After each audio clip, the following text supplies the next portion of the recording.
ঘোড়ার মাংস, ঘোড়ার গোশত খাওয়া নিয়ে ফোকাহে কেরামের মধ্যে যে মত আমরা পাই, মত পার্থক্য যেটা আমরা পাই, সেটা হলো সংখ্যাগরিষ্ঠ ইমাম বা ইমাম চতুষ্টয়ের বেশিরভাগের মতে, ইমাম শাফি এবং আহমদের মতে এবং ইমাম মালিক রহমতুল্লাহের একটি বর্ণনা অনুযায়ী আপনার ঘোড়ার গোশত খাওয়া সম্পূর্ণ হালাল।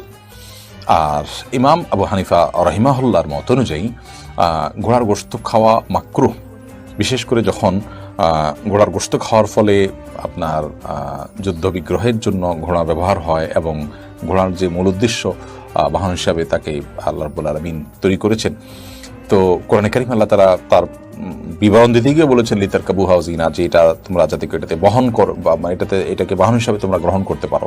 আল্লাহ রাব্বুল আলামিন এর আয়াত থেকে বোঝা যায় এটা মূলত বাহন, অতএব সেখানে সংকট তৈরি হতে পারে, সেই জায়গা থেকে এটাকে মাকরুহ বলেছেন তারা। তাও মাকরুহটা আবার মাকরুহে তানজিহি, অর্থাৎ জাস্ট না খাওয়া ভালো, এতটুকু।